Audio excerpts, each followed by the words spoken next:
to interrupt this video to introduce Mr. David Taylor. He came all the way from New York. There he is. He had to duck down to get into the shot there. And he brought me a wonderful gift, a whole box full of deer antler. And I mean a full box. It's very heavy, and I appreciate that, David. Thank you. Jerry, thank you very much. Neighbors from upstate New York. And David and his wife is here, and it looks like she's got some friends too. Bring them on in and put them on camera here. Okay. She's got some friends on camera too. Whoa! Hi, everybody. What's your name? Susie. Susie. Yeah. So we got David and Susie. And my wife's name is Sue, by the way. But you do have a horse out walking around in the yard right now. Well, that's common around Okay, here. that's why we came in. I wanted you to know he's just kind of wandering around. Yeah, that happens out here. We have sort of free range here. In this big valley, almost nothing can get out anyway, really. Yeah. It takes, they got to go quite an effort to get out of a fence. Escape, To get out on the highway or anything. As you know by driving in here. But it's nice. I used to live in Missouri. It's beautiful out here. And then you brought me something here too to work on, it looks like. Is that right, David? Yes, sir. That's a Gibson that I sent back to Gibson for neck repair, and they said they couldn't fix it. Oh, I remember this story. I remember you telling me about it. This is going to be a fun one, folks. Go ahead and tell them the story. Well, the story is I bought this guitar from a fellow in California. I had it for about 6 months, and it was in the case, and the neck broke for whatever reason. So I took it to one of our local guitar repairmen, and he said he could probably fix it. And I called Gibson, and Gibson said, we can fix it better than new. So I returned the guitar to Gibson, and they had it for well over 2 years. And in the meantime, they said they couldn't fix it. They tried replacing the neck 3 times, and they couldn't get the angles right. I ended up buying a guitar from Gibson at factory cost, and they sent me this one back. And in the meantime, I've been watching Jerry's videos and very impressed with his work, and we're on our way to Kanab, Utah, and I contacted Jerry about dropping it off and see if he would take a look at it and try to tackle this. There's no sense of having a pile of broken wood. Yeah. So, well, you know, at the risk of sounding smug, I'm sure I can fix it. That's not the issue. It's just, is it going to be worth the cost? You know, is the only question I have. It's worth nothing now. Okay, all right. Because I don't know, what it's going to take until I get into it, obviously. But I've said this before on camera, and I'm not bragging, but there's pretty much anything that walks through the door can be fixed if you want to fix it. It doesn't matter if a tank ran over it. Yeah. If you really want to fix it, you can put it back together if you really want to. So originally, I paid $2,500 for this instrument, and it's built. And like I said, it's worth nothing now. If you can fix it, if it costs $1,000, I have a $1,000 instrument. Okay. All right. Well, I'll tell you what we're going to do. We're going to shut the camera off, unbox it here, and then we'll give you a look at it. Well, we've got her unboxed here, and David said this was either a 339 or a 359. We're not really sure, and I know there's a lot of Gibson experts out there that will know, so you can look at it and figure that out probably. As I've mentioned many, many times before, I don't study the models. I get so many instruments in here, I'd have to be a computer brain to remember all the different models and different things. So I don't even give that a try. I don't know that much about electric instruments, I'll be perfectly honest with you. So I don't know how tall the bridge is on this thing once you get it on here. But what we'll do is we'll just put the bridge on here and get it set just like it should be. Then we'll figure out what this angle should be. I've never taken one of these apart, to be perfectly honest with you. I have 99% acoustic instruments, so that'll be a new experience, but it's all wood, so that means it's all good. We'll figure it out. Well, David, I appreciate you bringing it to me. This is certainly going to be a challenge, and it'll be a future video. It'll be way down the road, folks, because I got a whole bunch of instruments in front of this one, unfortunately. But so it'll be a while before we get to it, but one of these days, we'll tackle this monster and put it back into good shape. This is a Gibson Custom ES359. And there is a certificate here, a Gibson Custom Certificate of Authenticity. There's a serial number here, CS050891. There's same serial numbers on the inside, by the way. They sent this one back to the customer, all in pieces. Here's some of the other parts and pieces in here. The electronics and everything are in the box. apparently has a new neck on it. Anyway, the bottom line is the customer wants it playable. He wants it buffed out. You know, apparently they've done some sort of sanding on it here to dull the finish. I'm not exactly sure why they did that. I don't know. It's just is what it is, as I say. It's got a lot of issues. It was missing this screw here for the bridge to sit on. I made this screw this morning. I put the post back in here, and I put the thumb wheels on here, and I set this on here. And when I look down this, I got to tell you, let me put that on there the right way. When I look down this, I don't see a problem. I mean, you know, I could be wrong, but when I look down this, it's just about exactly the right height. Now, granted, this is still a hair high from this, and I've got these adjusters all the way down, so, you know, we may have a little problem there. But you know what I'm thinking of doing, if it's just a slight problem, and it may just be a very slight problem, but based on what I'm seeing, let's just mill these suckers off of here, you know? I mean, we'll just mill it a little thinner, drop it down just a little bit more if that's what we need to do, and we're good to go. I mean, you know, resetting the neck on something like this is not an easy job because this is in there and it's in there to stay. As far as I can tell, I think I can set it up just like it is. I may get fooled. Gibson may know something that I don't know about this. But, you know, and of course, let's just back up and give you the caveat. I know almost nothing about electric guitars. To be perfectly honest with you, I'm not going to try to blow any smoke up anybody's dress here. I know nothing about electric guitars. Now, having said that, I've had a few electric guitars apart. I've resoldered parts. I've put parts in, and etc. and so forth. So, I mean, I'm not without having a little bit of experience with it, but almost everybody watching this video probably has more experience with electric guitars than I do. So, just know that going in. You don't have to hate on me because I do the wrong thing with an electric guitar, because I don't know any better. I'm just going to do the best I can. We're going to set this thing up and make it real playable and hopefully make it look real good again. The customer has decided he doesn't want to finish on the neck, so we will leave the neck unfinished. We probably will oil it lightly and call it good. Otherwise, we're going to try to make it look as nice as we can make it look within reason. I mean, we're not going to, I don't think we're going to repaint the whole thing or anything like that, but we are going to try to buff it out and make it look as nice as we can make it look. Come along for the ride. It could be a very bumpy one. Well, the first thing I decided to do was just to see if this finish is going to buff out. And I just took it straight to the buffer. I didn't do any sanding or anything. And you know, while it's not perfect, there's still a little bit of swirly sanding marks in here. That's not too dadgum bad, you know. Maybe I'll just spend a little bit of time with a little bit of polishes first, or, you know, like either the flux or the semichrome, and we'll just buff it out by hand first, and then we'll take it to the buffer, and or maybe we won't even need to take it to the buffer. So we'll just try that and see what that does. But this is right off of the buffer. I think that looks pretty good.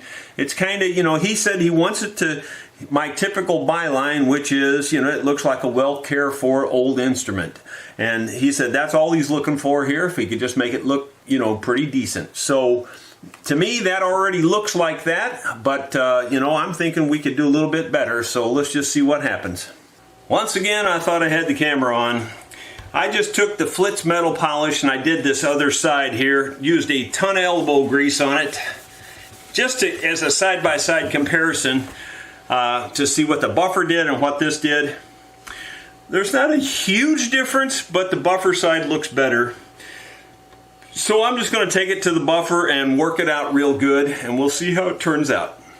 I've spent about 35-40 minutes or so on the buffing wheel, and it's looking pretty darn good. There's an area up here where apparently they sanded the neck to the black, and they used a fairly rough sandpaper. So I've got some 1200 here, and I'm trying to smooth this out.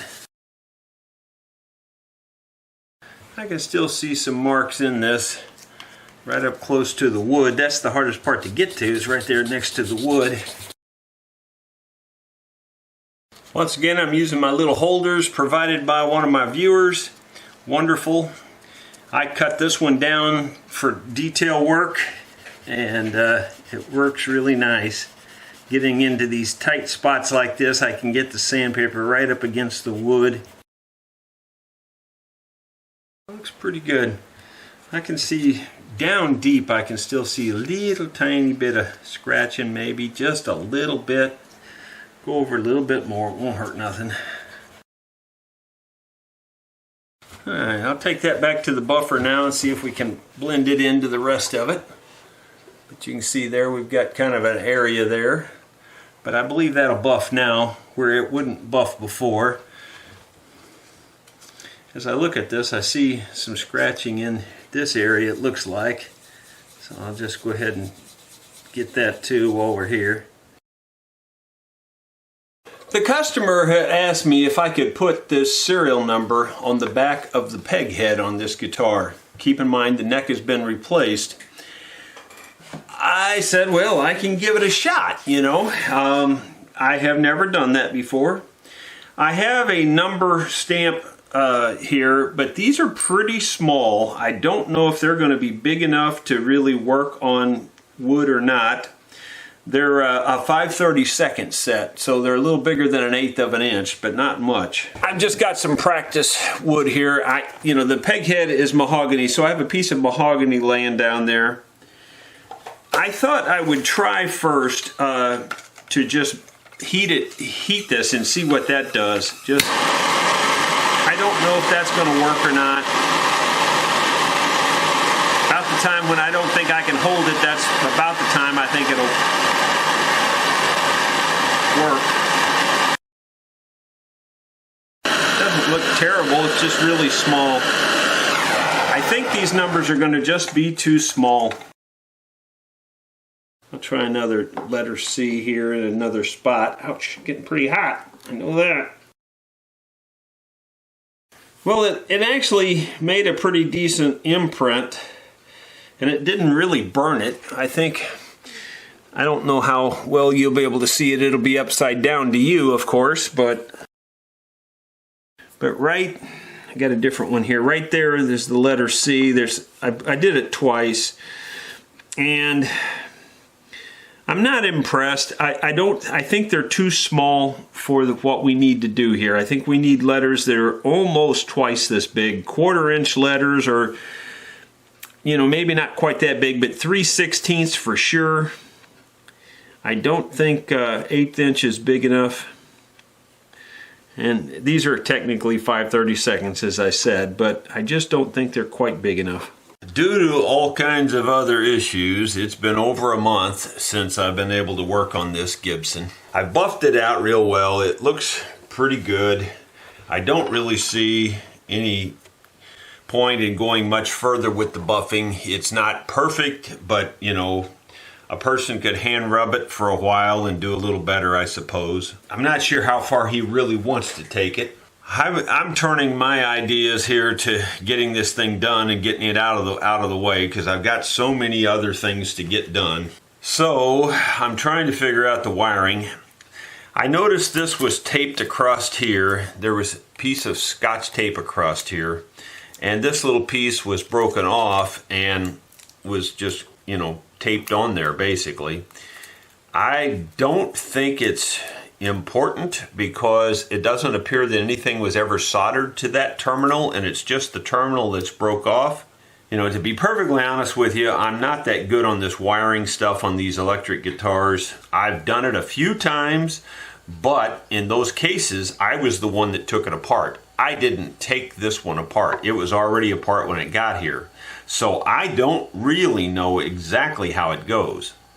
My guess is this unsoldered wire probably goes here. So that's what my guess is, that this probably goes here, and then this was probably soldered back here like this. This shielding was probably soldered like this. That's probably how that went. But that's a guess. As far as this broken off piece goes, I don't see much point in worrying about it. I'm just gonna save it in the box for now.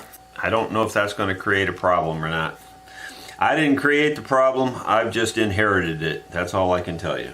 There's also a grounding wire in here, it looks like, which was probably soldered to something, and I don't know specifically what it was soldered to, other than probably in the same place this was soldered.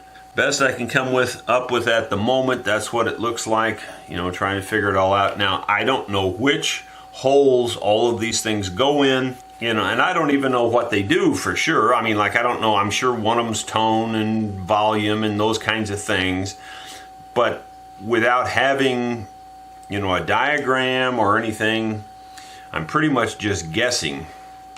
And I'm probably going to be, you know, just more or less figuring it out how it fits. Like, I would say this goes like this because those three things line up, and I'm pretty sure the switch goes here. This goes out the outside, that makes sense. So these two obviously would have to go in here. And my assumption is they go like that because I don't think they'd fit the other way, although they might, I don't know. And I'm not sure which one of these goes top and bottom. But my guess would be kind of like this. Although maybe not. Maybe this one goes here because of this soldering, although there's soldering on this one too, so I don't know. It's a total guess at this point. But I think I'm close. I'm going to look it up and see if I can come up with any clues as to, you know, does it matter which pickup goes where? I would imagine it does. I know all you people out there that are electric guitar experts are cringing right at the moment. But, you know, I've never professed to be an electric guitar expert. I don't know much about it. I'm pretty good with soldering and working on electrical items. Done it my whole life. Just not electric guitars. I'm sure we'll figure it out. Well, I'm gonna try folding this stuff down in here. It's not gonna be easy. 1, 2, 3, 4.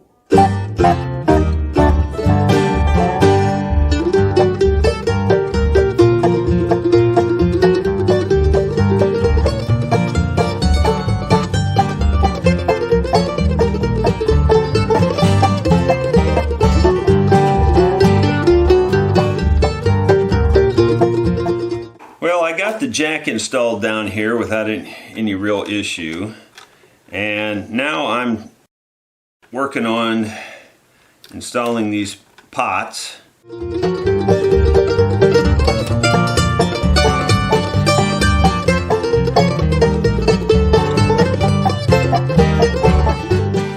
know, if I'd have seen how it came out of here, it would have made it a lot easier, but I didn't. So. And I've looked for diagrams online, couldn't find anything quickly. I'm just going to pull the whole mess back out and start again. Once again, I thought I had the camera on, and I didn't. But I got the jack in, I got these two lower ones in, I got the middle one in here. It's really not working too bad. I was a little awkward at the beginning, but I think I'm getting my stride now and figuring it out how it goes. These little deals here are very helpful for holding these ends of these while you're screwing them, putting the little nuts on so they don't fall back down through the hole. This one here with the switch might be a little bit more of a challenge because it's so darn tall and so long.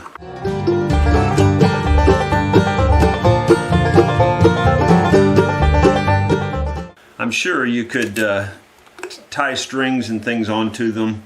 And that's probably the way the professionals that do this all the time do it. But I'm not a professional at this, as I mentioned. But I do think I'm getting it.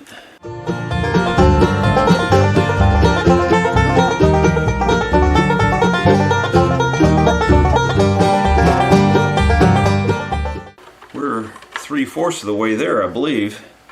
Now we've got the grounding to deal with and this front pickup to deal with.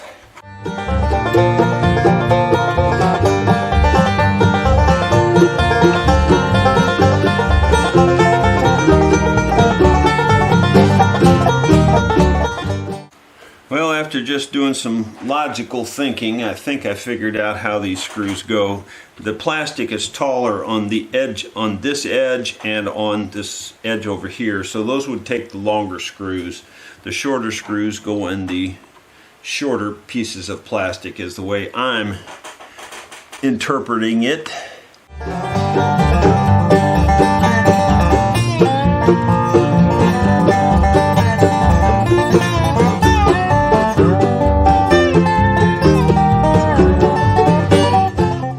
I don't know if this wire was just soldered to this, because something was soldered here, so I'm assuming it was this soldered here because of this coming up through this hole.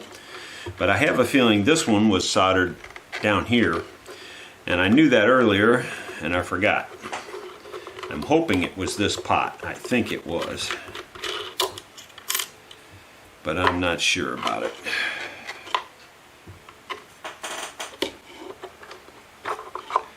And whether I can get it up to a place where I can solder it through the hole, I don't know.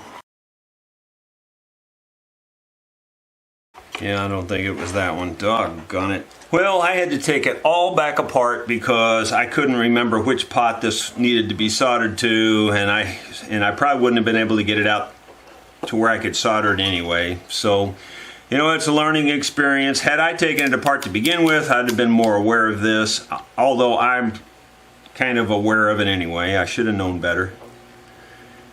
You know, hindsight's the old 20/20 gag.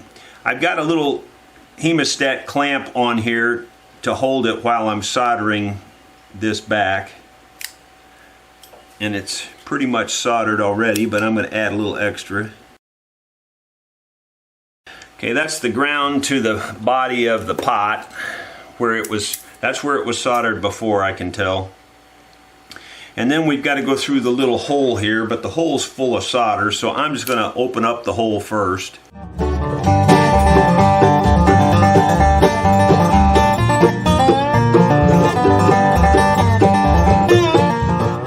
Alright, well, we're living and learning here. As I said, I'm no expert on this stuff. Now it's going to be a bummer getting it all back down in there again and keeping the pots straight and all that. I don't think I showed my technique for lining up this jack, but it's actually fairly simple. And I know a lot of people would put a wire or a string or something on it, but this actually works pretty good. I've done it a couple of times now. I just take this stick and poke it up there pretty close to where the hole is. And then I just take the other, I had another stick, I can't find it, and I just go in from this end and just go through the jack. I just stick that stick through the jack, then I just run it up to the hole with this other stick and poke it through the hole. It's actually working pretty well. But like I said, anytime you do it on camera, it's never going to work as easy as it does when it's off camera. Okay, it's through there now. I can just hold it there with this stick and put the washer on first, then put the nut on.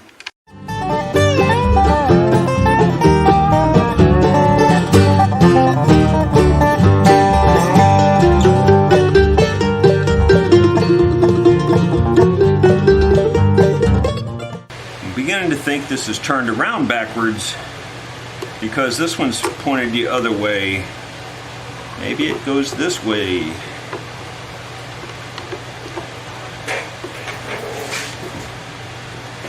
Yeah, it looks flatter that way. It's not perfectly flat, but it's flatter. But I don't know. Well, I gotta be honest, I don't know. I'm gonna look at a diagram or picture or something. I'm sure a million people were out there cringing because I had this one turned around wrong. But after turning it around, it doesn't look like it fits well this way. I mean, I looked, you know, online, and I saw how the pickups were mounted on most of these guitars, and they've got this one turned this way, this one turned this way, and both of them look backwards to me now. And the reason is the thick plastic looks like it should go here to me because now this is slanted down, where before when I had it the pickup was mounted pretty level. but now it's slanted down quite a bit. I don't think that looks right. And this one's slanted down quite a bit. And to me, it's making it so high in the back that we're going to have to raise this bridge up pretty high, and I don't think this neck angle is going to handle that. Wow, it just doesn't look good to me. But I don't know if somebody took the plastic off and turned it around on both of them, or if that's the way they're intended to be. The tall plastic is in the back now on both of these. And in my opinion, the tall plastic should be in the front on both of them, just by looking at it. And I'm just going by looks, guys. I know nothing about it. I'm going to go ahead and mount it this way because that's the way it came to me. And I'm just going to mount it this way and see what happens, but it just don't look right. I've been wrong many times in my life, so this could be another one.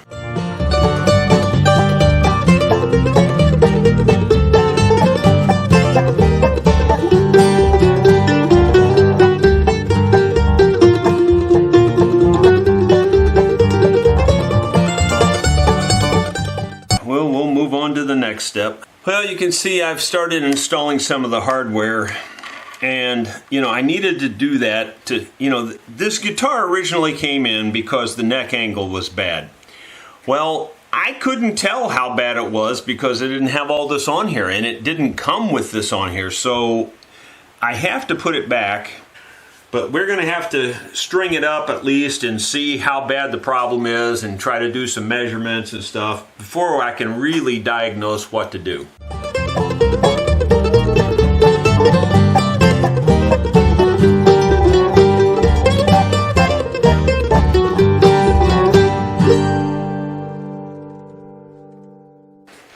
Obviously, I don't need the truss rod cover on here to do this, but might as well since we're in this area and get it done, get it over with.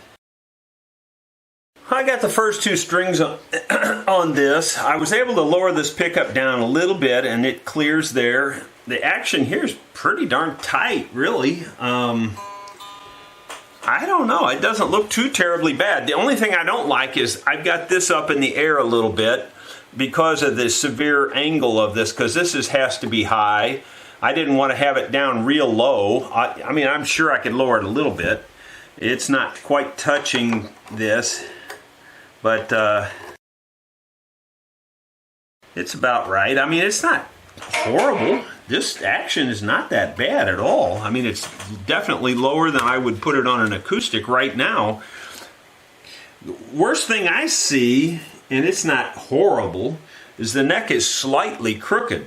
The neck, let's see here, it's got to be leaning that way a little bit because this side, this string is near the edge, this string is a little further from the edge. So that the neck is crooked a little bit compared to where these, you know, where the bridge and saddle are.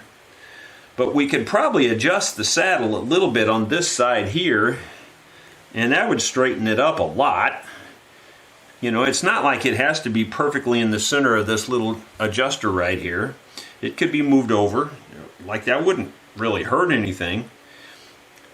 And that makes it look better. It's still not perfect, but it makes it look better. I think it might be playable just the way it is. I really don't know for sure. I'm going to have to do some more. I think I'm just going to go ahead and string the whole thing up, and then we'll render it a real opinion here in a minute. Well, guys, I don't know what to tell you on this. It seems fine to me. I don't know why Gibson gave up on it. The action is incredibly low. It's about 70 thousandths here on the 12th fret on the big E, and on the little E, it's about 55 thousandths. I mean, that's pretty darn low. I wouldn't set an acoustic near that low. In fact, you could almost double those numbers. Well, certainly add 30 thousandths to each number for no problem there. The biggest problem I see, to me, is these pickups are angled. They're angled, I'm exaggerating, but they're angled like this, down. to me, this black plastic should be turned around. This black plastic should be turned around. Leave the pickups the way they are, but turn the plastic around. They would fit better, in my opinion. The only other thing I see wrong is that this is, you know, a little bit high back here, but that's just to keep it from riding on the back of the saddle. These bolts aren't in deep enough, but they can go deeper. I just didn't put them down there. This was just a quick and dirty setup just to see where we're at. I tell you, for my money, I think I'd live with it like it is. You know, I don't think I'd try to do a neck reset and that whole bit, because this is a difficult instrument to put a new neck in. I don't know. To me, it's not bad. I think I'd live with it just like it is. I'm going to talk to the customer and see what he says. Send him some pictures and show him what it looks like, you know, and see what he wants to do. As luck would have it, I'm not getting any sound out of it at all. I've got it plugged into the amp, and it's not making any sound in the amp. I've tweaked everything every direction, tried all the switch combinations. I'm just getting absolutely nothing. I touch the pickups, I don't get anything. I'm pretty sure it's wired up right, at least as far as I know anything about it. I didn't disconnect anything. I only connected 2 wires, and one of those was a ground, one of them went to the one pot. I don't think that would keep it from making any sound. I mean, it makes no sound at all. So I don't know what the problem is. Well, a day's gone by. I took the strings back off of here. I'm very satisfied with the setup. I mean, it's good enough. I talked to the customer. The customer just said, hey, look, it's just going to be my practice guitar. You know, whatever you think is good enough is good enough. So, in my opinion, it was good enough. The action was incredibly low, lower than I would set any acoustic instrument by far. But as you know, the electronics were not working. So either I wired something wrong or there's a foul component. I sent Randy an email and he sent back a reply with a wiring diagram for this guitar. So I'm going to take it, disassemble it again, compare how it's wired to the wiring diagram to make sure it is wired correctly. If it's wired correctly, Randy says the only thing that can be a problem then is the actual pickups. So I don't know, we'll see. I have no idea. Like I said, this is not my expertise. I just know how to do almost anything like this. If I have the wiring diagram, it shouldn't be a problem. So here we go. I'm going through the diagram and looking at it, but then I started noticing problems that I really didn't even need the diagram for now that I look at it closer. Let me show you what I found. The wires on this switch were all cross-connected. So that was shorting it out, I would assume. That seemed to be the problem, the biggest problem right there. Is like several of these wires were touching in places they shouldn't be touching. There's a lot of wire stripped off here that probably is too much that shouldn't be stripped off. That's probably part of the problem. So I think what I'll do is I'll put some, you know, insulating tape in between all these connections when I put it back in there. Because after I separated that and I hooked the ground back up here to this, to here, and anyway, it's all wired up just like I wired it. I didn't change any of the wiring at all. When I turn the amp on, now I do get, and the switch seems to be working. Now both pickups, you can hear, are hitting, and if I turn it to the back, then the back pickup works, but the front one doesn't. If I turn it to the front, then the front pickup works and the back one doesn't. So, or at least not very much. There's a little bit of sound coming through them both, but very little. So it does seem to be working correctly now. I think it was just simply the wires were shorted out. That's why I couldn't get any sound out of it at all. So we're going to take a little more care when we put it back in here and make sure these wires stay separated, and I think we're good to go. I've reassembled the guitar, tested the electronics. Now I've got it plugged in, and with the switch in the center location, you can see It picks up both pickups. With the switch in the front, it only picks up the front. And with the switch in the back, it only picks up the back. So everything's good. I think we're ready to lock this down.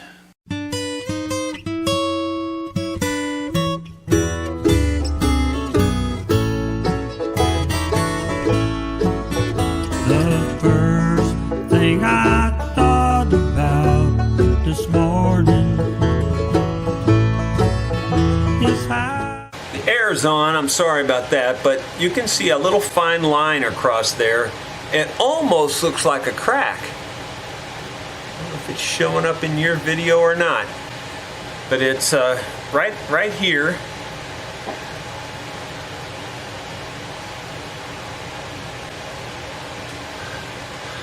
I don't think it's an actual crack, but it kind of looks like it. Kind of a line right here too.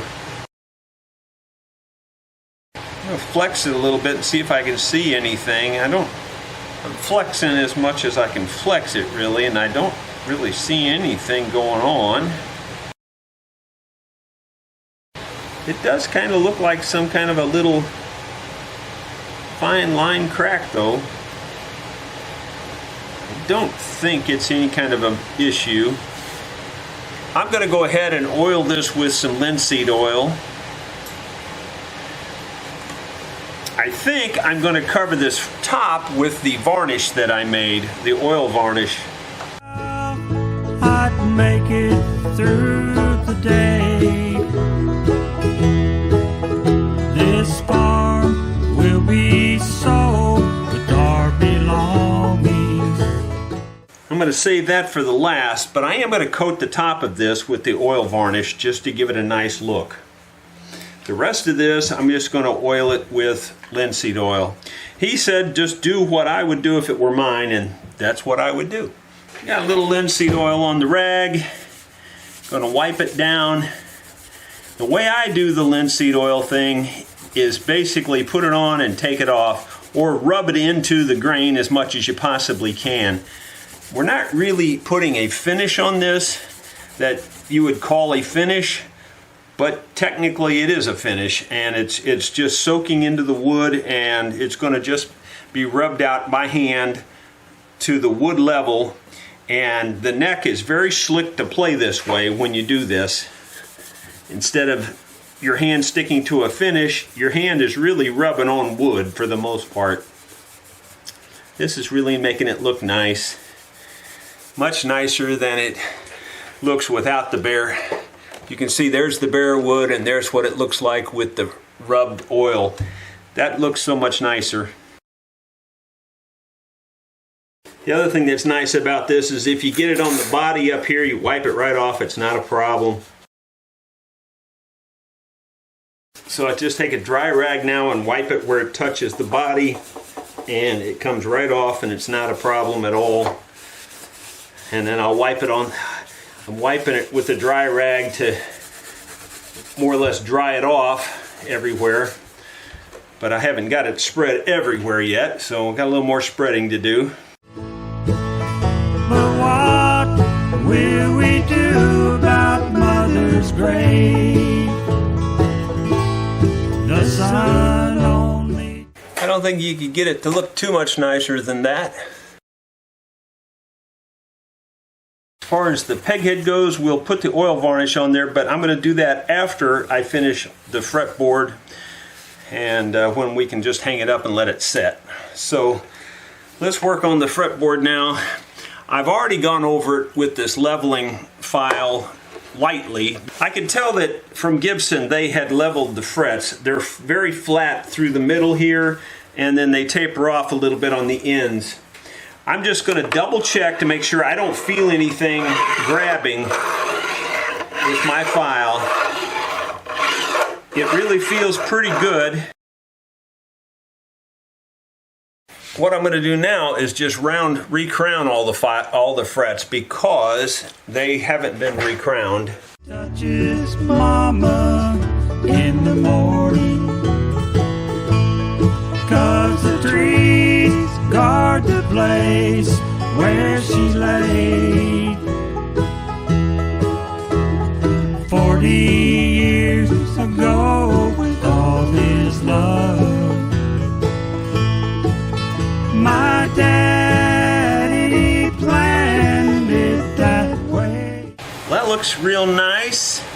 Now, of course, they're still a little bit on the rough side for most electric guitar players especially, but they're not bad, but we will clean that up too, and I'll show you how. I've got some 1200 paper here. You notice I've got the post-it notes on both sides of the fret, and then ordinarily I would just go this like I do on the acoustic, but this fretboard is brand new from Gibson, and I don't see any point in having to clean that up. I mean, it's already perfect, so I'm just going to take the 1200 and go over each fret like this. Takes a little bit longer, but on a brand new neck like this, this will be a great way to do it.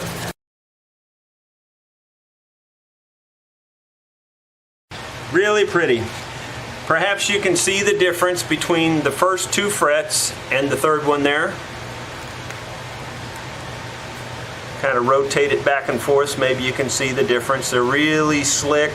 And then these here haven't been touched yet. You can see they're not quite as slick and smooth.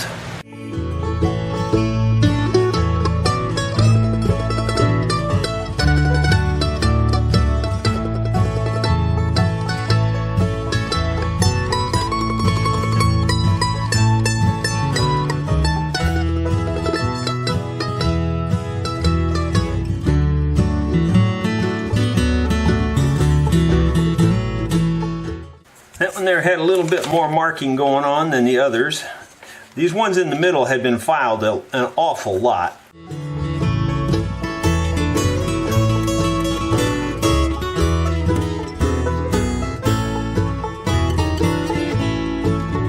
Although we want to, we can't stay here. 'Cause things just didn't go our way. Now I'm rubbing it down with some linseed oil. This is the linseed oil that I rubbed the back side of the neck down with. This rag's pretty oily, so you don't need a lot on something like this. I don't really want to put excess on there, so I'm just using this and rubbing it in, and it should cover it just fine. Back up all the pictures and the memories. So that's what the fretboard looks like up close. You can see the frets there, they're really nice. So now let's just go ahead and oil up the Peghead here with the oil varnish. Well, I thought I had the camera on, but obviously I didn't. I just finished the fretboard. It looks super nice. I oiled the fretboard with linseed oil, and now I've just coated this Peghead with the oil varnish that I made, and it looks really nice. It's going to be beautiful. We're going to let it hang up and dry for a couple of days. The old Gibson's been sitting for 3 or 4 days with this oil varnish drying on here, maybe even longer than that actually. It may have been 5 days. And it feels completely dry to the touch. Now, I did not use any UV on this at all. Now, I do have LED lighting here in the shop, and maybe that does it for curing or helps the curing. I don't know, but it feels completely dry, and that's with the oil varnish I made and put on there.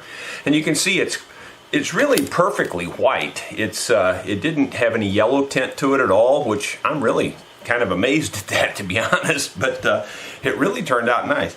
Now, it's, you know, the first coat, and I just put this on raw, so the first coat's kind of sunk in a little bit, so this will be my first experience sanding my own varnish here, so here we go.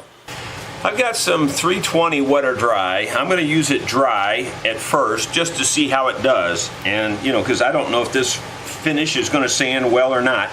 320 would be a little rough if this was your final sanding, but this is the intermediate sanding, and we're going to put another coat over the top of this, so I think 320 is pretty good. I'm just kind of curious to see how bad it builds up on the sandpaper, which I kind of think it'll build up pretty bad actually. So I was reading on a lot of different forums and things, and one of the suggestions was that you sand it with use some linseed oil as your lubricant. So I might try that. But I thought I'd just try this dry first just to see what it does. It's not doing too bad dry, but it is building up on the sandpaper, you can see. Well, that's not doing too bad. But you know what, I am gonna try a little bit of linseed oil and see what that does. Just to see if it works. You know, I got my doubts about that, but we might as well try it. But what will we do about Mother's grave? Can't really say if it's building up on the sandpaper yet or not. It still seems like it's still building up on the sandpaper. So it didn't seem to help that much. But it did slide real nice and easy. Just looking at that, it looks pretty good. I think I'll go down to 400 now and try a little bit of 400 on there. I wiped off the oil just to give me a clean start with the 400 here. Well, the 400 seems to be a little stickier to the surface. The 320 glided much easier. This is kind of sluggish on the glide. A lot of people get on me because I don't use a sanding block that often. I feel like I have a great technique with my fingers, and I don't honestly feel like I need a sanding block.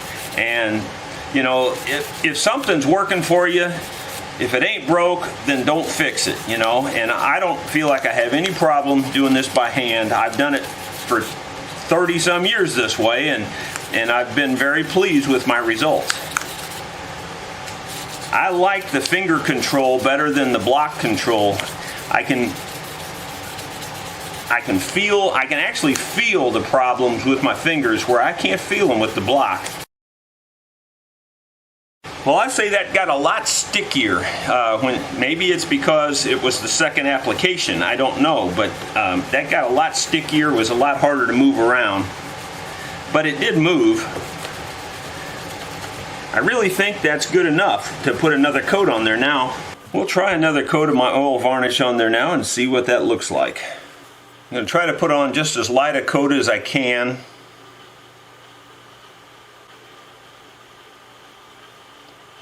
By using the linseed oil as a lubricant, I think that might even help this go on even better.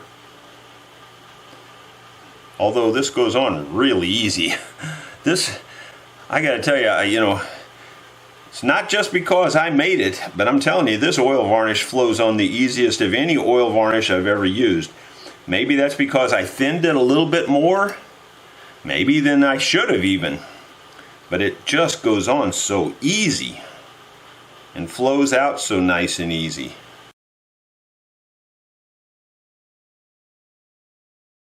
Hopefully you can see that. It just goes on. It goes on, it almost looks like it was sprayed on it, so smooth and clear. I can see a little bit of streaking down through there, but that'll go away in just a minute or so. And it's very little, very minimal. I'm just going to wipe around here with my hand just to make sure there's nothing coming over the edges. I'm pretty good with that, so we're just going to let that set now and see what happens. The sun only touches Mama in the morning, 'cause the trees guard the place where she's laid. 40 years ago, with all his love, my daddy planned it. I've used 320, 400, 600, 1200. Now here's 2000. That way.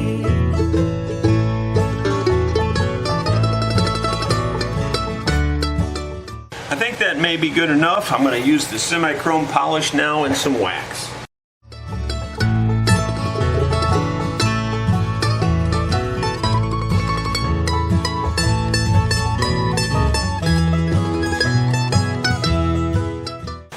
I ended up with a roll of these quilted shop towels. These quilted ones, I don't like them nearly as well as the smooth ones.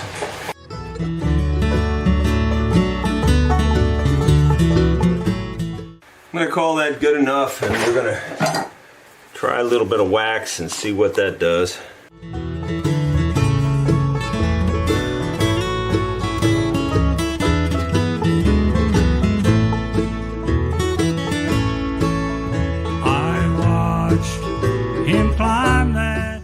Well, for whatever reason, it's not shining across there as well as I expected. So, I think I'm just going to sand it completely back off and start over, because it's just not looking the way I wanted it to look. Sometimes you win, sometimes you lose. I mean, it looks okay, it just doesn't look that great. So, I don't know. It's aggravating, but I don't know what else to do. So, I'm going to take that off. I have this deal ground flat on the bottom edge. That's what I'm going to use to more or less level this.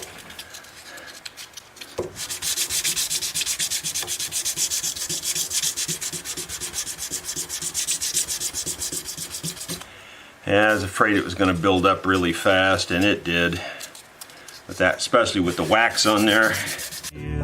So often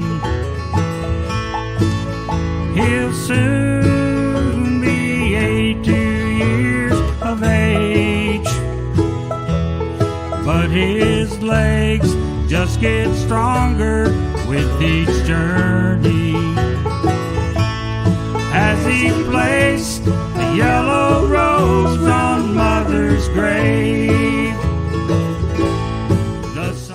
I don't know, it just seemed that the other finish just soaked in places or something and didn't in other places. I'm not sure what the problem is. I'll probably have the same problem with the lacquer. The lacquer dries fast at least, so we can get this thing over with. That's the goal. Friends, I finally got this thing up to snuff. You can see how pretty the peghead turned out there. Got the tuning keys on it, got it strung up. I oiled the neck another time. I oiled the fretboard another time. Wiped it all dry. Started setting it up here. And it's coming out really nice. The action's going to be very low. And I think everything's going to be just fine on it. I'm just checking the action right now. Show you what I'm doing. I mentioned this tool in another video, and people were so amazed at how expensive this is. Well, yeah, precision tools are expensive. If you get into machining, you'll understand that very quickly. Anything that you're using to measure in thousands typically is going to be expensive. Not necessarily. I mean, you can buy knockoffs and cheap stuff, but the good quality tools are expensive. Just like good quality instruments. And right now the action's pretty darn low. I'd say it's 45 thousandths, so we need to bring this up quite a bit. And it's a little hard to get to with the pickup and tailpiece there. Let me take a little bit of tension off the strings to help raise it some. The strings are not up to pitch, they're just barely tight anyway.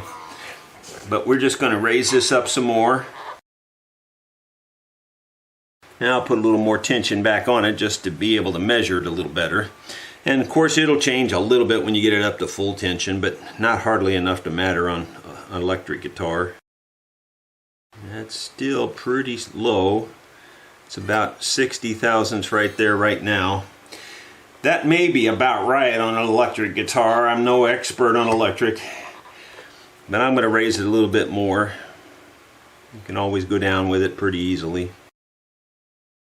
That's still about 60 thousandths, right about there. I'm going to leave it right there for now. We'll see how it plays.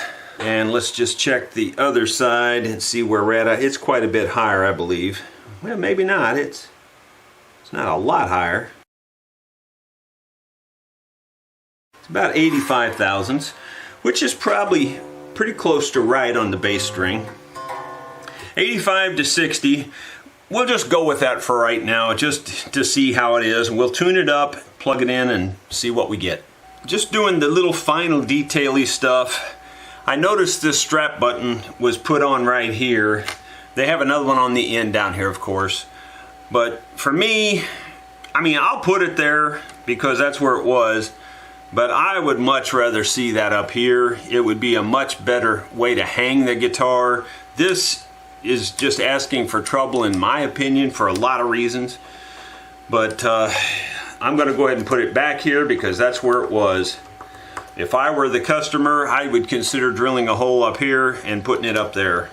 Or maybe just inside, just on the bottom side of that even, like right about here, so that the strap comes around, hangs on like this and pulls.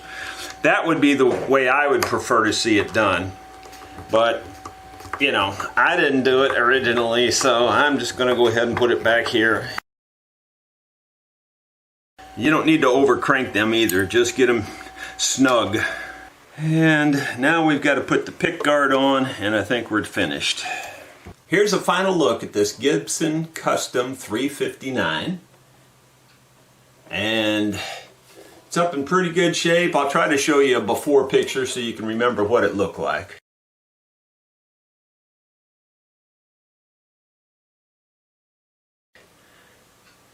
Just really turned out pretty decent. About the only negative I can see, and maybe the reason Gibson gave up on it, I don't know, was that the neck is just slightly at an angle. There's a little bit more room here than there is here. A guy could possibly fix that down here by monkeying with a lot of this stuff, but it's not off that much. It's only off about a 1/16 of an inch, you know, in the worst. And most people bend strings going up this way anyway, so it just gives you a little bit more bending room. So I don't think that that's a big deal. I really don't. I don't think it's going to change how it plays that much. The intonation on it, I had to adjust a little bit, but it's up in real good intonation, so I don't see any real issues. The neck looks really beautiful now that I've oiled it a couple times. Slicker than snot on a doorknob. As far as being super glossy, a guy could have spent more hours on it. I spent quite a bit of time buffing it. But, I mean, if you spent more time buffing it, it could look even better. But, it looks like a good, well-cared-for instrument now. That's what it really looks like. Doesn't look like, a brand new instrument off the shelf. But it doesn't look like it's been abused either. So, I think the customer's going to be very happy with this because he was just wanting a good playable, kind of like this would be his beater second instrument, if you will. And so, because apparently Gibson must have gave him a pretty good deal on a upgraded model or something. I'm not really sure what he ended up with, but this will be his second guitar, and at least it's back in service now, where it was just sitting in the case for quite a few years apparently. Of course, I've mentioned many times I'm not a guitar player. I'm even less of an electric guitar player.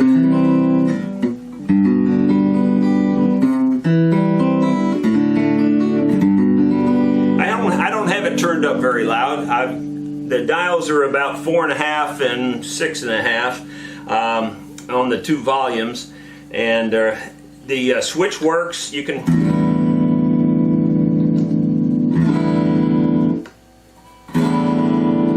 That's, forwards and backwards pickups and stuff. The front pickup seems to be a little bit more sensitive, picks up a little bit better for some reason. So I have it turned down a little bit more than the other one.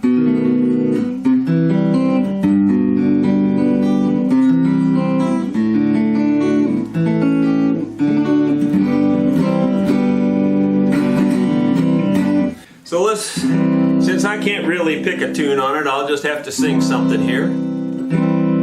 I can't be your fool anymore, darling. It's just not right to treat my heart this way. I can't be your fool anymore, darling. And a fool is what I'd be if I stayed.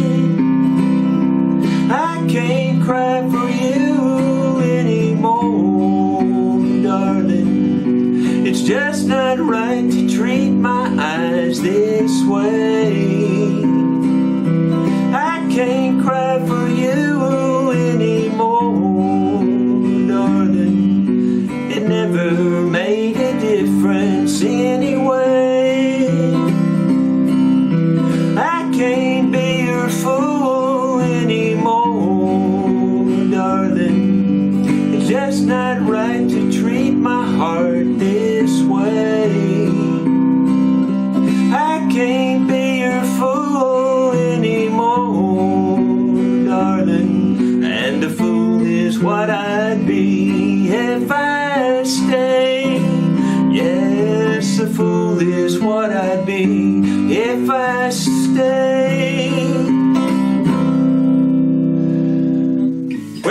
hope you've enjoyed a look at this Gibson 359 Custom Guitar, the one that Gibson gave up on.